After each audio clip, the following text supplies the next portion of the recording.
Good morning, Huskies. I'm Megan Jansen. And I'm Keely Crawford. And in today's episode, we'll find out what went into the making of English 4's 1984 week. Talk to Mrs. Scott and Sire about the impact of book bans. Witness a rivalry from Northstock. And hear about the amazing accomplishments of DECA at State. It's almost spring break, Huskies. We have a lot to get to today. Now this is the North Report.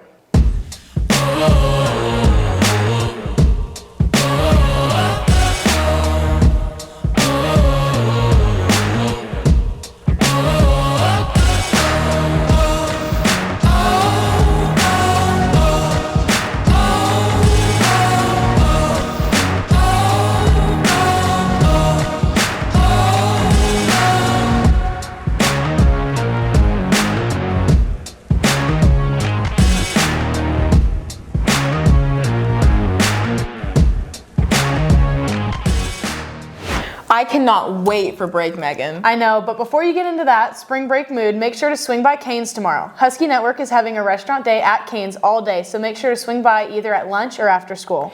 You know, I can't wait to catch up on some reading. Same, although I hate reading for school. 2 weeks ago, the English 4 department participated in a 1984 week. Husky Network's Isabel Hayes has that story. In Englet is the name of the class period during the simulation. We're creating a scenario that's more similar to the situation in the book, where the protagonist lives in a world that is controlled and is under the constant possibility of surveillance, and how that affects the way that they interact with information. And so it's a hard concept to fully imagine without putting ourselves under some constraints, and so it allows us to create that experience for our classes as we're going through the text. So the most obvious or noticeable is that when students enter a classroom, they have to greet their teacher by saying, "I'm eager to learn today." They have to greet their classmates by addressing them as comrade. Good morning, comrade. Good afternoon, comrade, instead of hi, hello. When they leave the classroom, they have to thank their teacher for their efforts in their education and finish by saying all glory to North as a kind of forced school spirit. But then aside from that, there's a lot of rules that are simply more strict than what is commonly followed in a lot of areas. But putting the pressure on their classmates to report them or turn them in and incentivizing them for doing this is what I think really changes the dynamic. 750 to 355.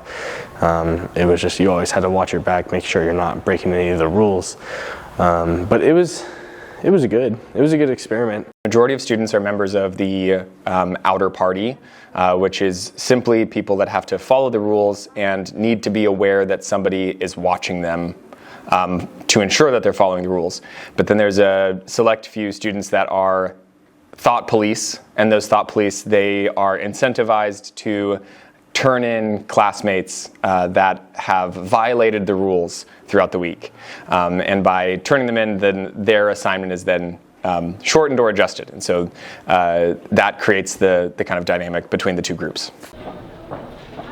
So my role in the simulation, I started out as an outer party, but in the middle of the week on Wednesday, I had received an email from Comrade Canfield saying that I was now promoted as a member of the Thought Police. And so what that kind of detailed was that we, as a Thought Police, we had to make 2 reports every day, and it was a minimum of 2 reports each day by 7 o'clock. And so with that, it was like, you gotta give your name, the culprit's name, what they did wrong, and if you had like proof, like photographic proof, then you could submit that as well. Mrs. Canfield came to Mr. Maynard, Miss Souderly, and myself and said, I have this great idea. I found a simulation game that another teacher had done. I want to try it. And we sat and talked about how we could best make it happen for our classes. And voila, that brought us here.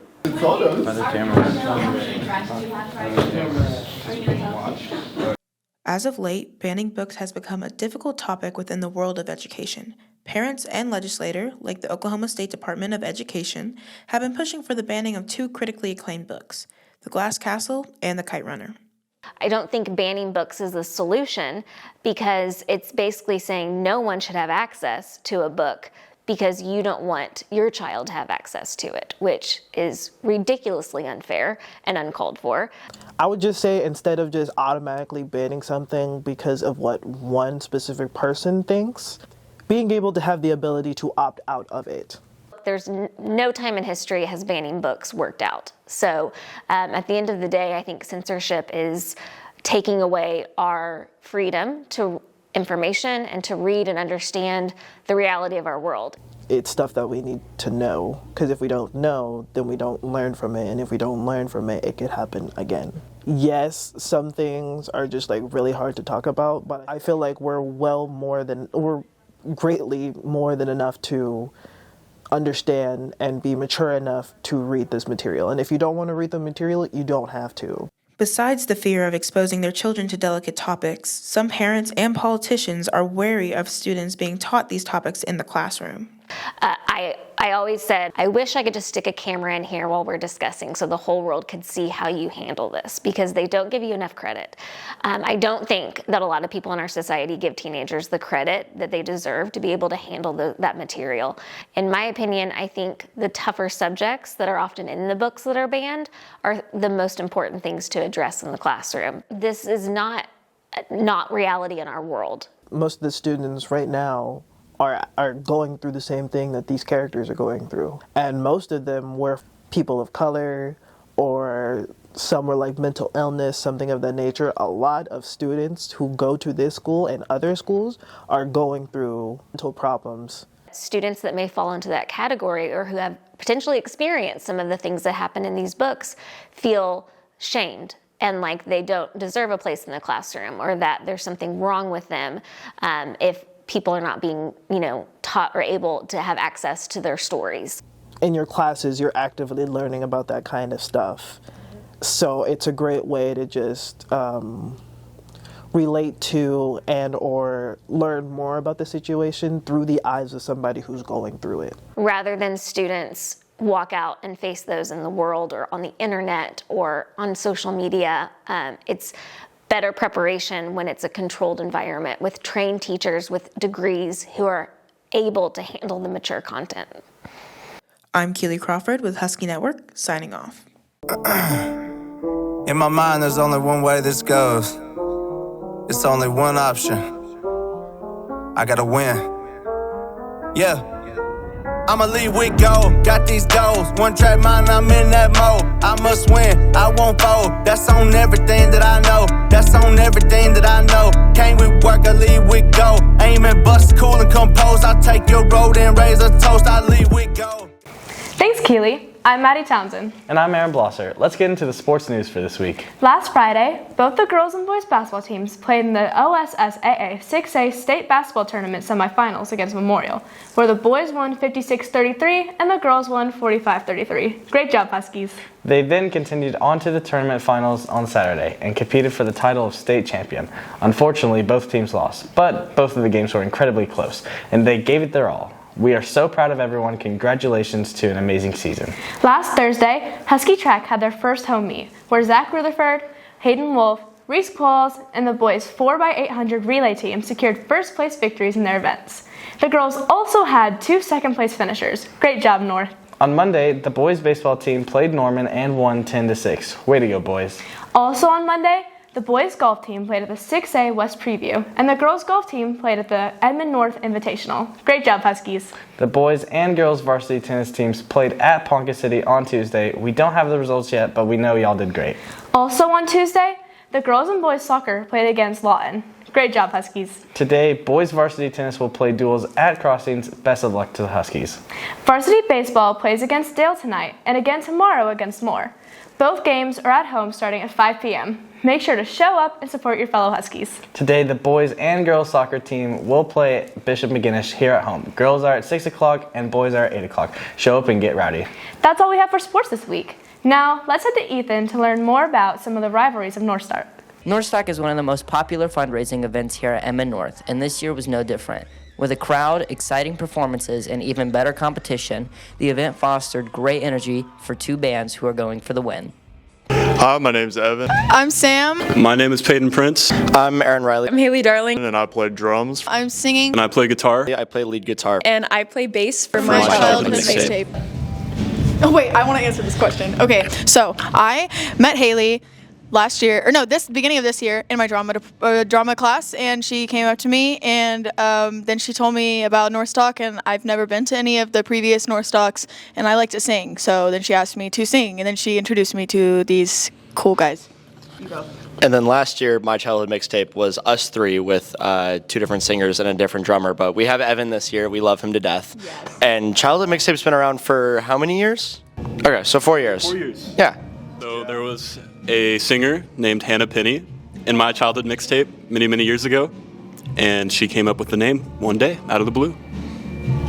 I think in just playing terms, we have a lot of experience collectively under our belt, and I think that's what sets us apart is we are all so individually honed in and good at what we all do, and putting that together is what really makes the whole thing work. Also, we've been doing this for a long time. Like, we got at this pretty early, and then us three have been at it for a while, and we've all known each other for a while. So we have a lot of, not just collective experience individually, we've all been doing it as a group for a pretty long time, so that makes it a lot easier too. It's easy to lock it and stay with it, so. My childhood mixtape has their eyes on the prize. However, they have one big obstacle, the underdogs. Ironically, winning last year's competition, the band is ready to win once again. My name is Cole Davenport, and I'm the drummer for the Underdogs. My name is Reese Qualls. I play guitar for the Underdogs. Hi, I'm Jordan Oji, and I'm one of the singers in the Underdogs. My name is Nehemiah Stewart, and I play bass guitar for the Underdogs. Hi, my name is Grayson Graham, and I'm one of the singers for the Underdogs. So basically, we were going to play my sophomore year, but I didn't have really anybody, but I knew Reese. So it was originally Reese and I, and then I recruited Jordan and Grayson, and then Ned was trying to learn an instrument and decided to pick up the bass, so we got him probably like 2 months before Northstock, so yeah. Just Nehemiah learned how to play bass like 2 months before Northstock and did a great job his first time. Killed it. It was awesome. We thought like no one had ever heard of us before, so we were like, at the time there was a band with Ryan McCarty and Hannah Penny, and we were like, those are the big dogs. Like they're going to be the favorite to win. So I was like, why don't we be the underdogs? And that's where we came up with the name. So when we pick our songs, we always try to pick songs that are going to be like good with the crowd. So we don't want to be like you're just listening to us. We want you to be singing along with us. So we try to pick songs that are super hype and fun. Also, we have incredible vocalists. I'm not saying the other bands don't. I'm just a big fan of Jordan and Grayson's vocals together. Thank you. And then on top of that, we also have the crowd involved. So we'll have little parts in some of our years that we've done where the singers will go back and forth with the other people in the crowd, or we brought beach balls, which was kind of a disaster, but we just have little extra stuff that we try to do to make it fun. The two bands did a great job, and I think it was a success for both of them. In the end, though, only one band can be the winner. The Underdogs!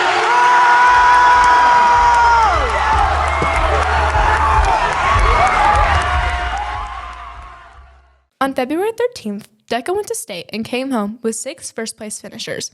Mrs. Inselman, North's DECA advisor, had this to say about the experience. I'm super proud of all the students who get involved and go and take on the challenge of academic competition. Every year we have students who do well, but it seems that this year we've had more than ever make the top 3 in their events. We have over 50 different events for students to participate in, and we had probably 27 different events that this year's students chose to be involved with. We had several place in the top 8, but also several more who placed first, second, or third. So it's an exciting opportunity for students. It's always about what students get out of it, to see the growth of students when they come in the beginning of the year, and then to see them get involved. They're always hesitant at first, but as they gain their skills and confidence, to see students develop and then go on and get some reward like the recognition and winning is really what it's all about for me. Always an exciting new opportunity. The goal for me for the program is always continual improvement in marketing education in DECA. And I think every year we have new goals and we strive. We had an amazing group this year. Very fortunate. Every year is different. You never know what kind of student involvement you're going to get, but this year has been amazing, especially with our leadership group. And a shout out to our president, Peyton Herrick, who has really helped us to step it up to the next level.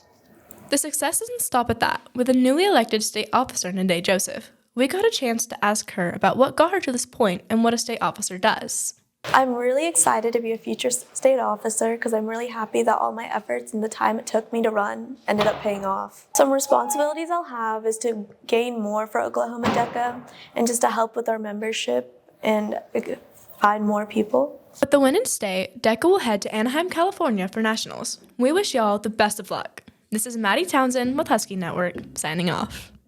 Thanks, Maddie. Well, that's it for this quarter, Huskies. From here on out, we will be transitioning to a monthly show since we no longer have advisory. We'll be spending time getting ready for national contests and convention, but don't worry, we'll be back. If you want to support us, make sure to go to Canes tomorrow and our Qdoba night on March 26th. If you want regular updates, make sure to follow us on all platforms at Husky Network and subscribe to us here on YouTube. Thank you so much for a great year, North. Have a great spring break and see you next time.